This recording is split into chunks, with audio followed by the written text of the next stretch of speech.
the line with us. What's on your mind? How you doing? Well, it's Constitutional Kyle. Oh. But I have a conviction against. I called a while back about my car being stolen when I was at the FBI filing a public corruption complaint. Okay, I remember you. I remember that. Yeah, so they substantiated my complaints about the officer doing cyber terrorism to me, and they told me state, local, and federal prosecutors have told me to drop off the cybercrime substantiated report by the NYPD to federal agencies such as Department of Justice or FBI. But what do you mean by that? What were they doing to cyber terrorize you?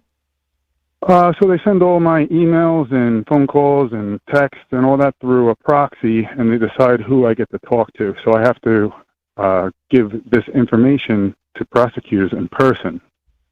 And it's about the Department of Homeland Security, because that's the division of the NYPD without jurisdiction that did it.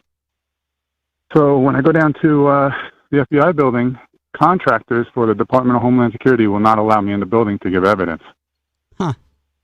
Yeah, they beat me up one time, broke my rib. Other times they've told me I don't have... I have video of this I could share with you. But another time they told me I don't have any First, Fourth, Sixth, Eighth, or 10th Amendment rights. And I asked when the marshal came out, and he said, yeah, it's because of local policy. Whoa, that's crazy. That's really crazy. I believe it, because they take away plenty of your rights as soon as you step on federal property. You see, the thing is, I know how they made a law abridging the Constitution, and I can't. And they're telling me to email the cybercrime information that's still ongoing. So it just doesn't make sense. Well, any update about your car? Did you ever find the car? Oh yeah, I got it back, and then I proved. I'm still in Georgia. My mail got stolen. My insurance lapsed. I reported my mail being stolen a few months before to the local police, and then I found the person through a cell phone app that tells you what cell phone you're hooked up to. I was hooked up to this guy's house. Sent all the information to the police department, and then when I left, they pulled me over an hour later and told me I didn't have insurance, and I was like, well, that's part of my complaint, that I'm not getting my mail. And then they impounded my car. Dang. And they did it a second time. Well, they just reached into my car, took the keys, and impounded it. When I told them on video, I'm not committing to a search of my car. And I told them it was a whistleblower, and then they threatened me with arrest. Do you have a YouTube or anything where you post the video where they broke your ribs? I could send you that one. I'll post it at FTL_Bon. Bonnie, yeah, on Twitter. Oh, it's Bonnie.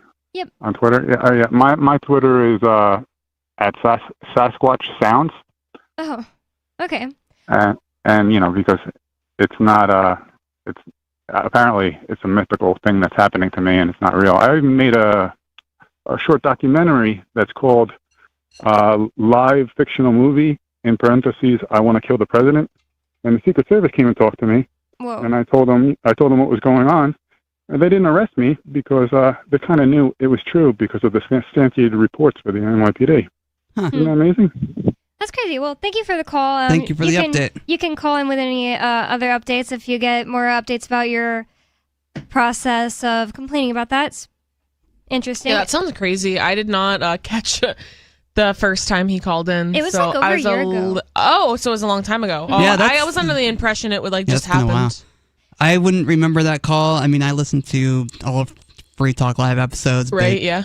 I mean, they I remember what it was. Piling up. It was me, Ian, and Mark were on, and it was one of the days after Ian's trial. So, we went home after Ian's trial that day and did the show, and definitely Mark thought that he was like a crazy Maybe that's why the or caller ID. Yeah.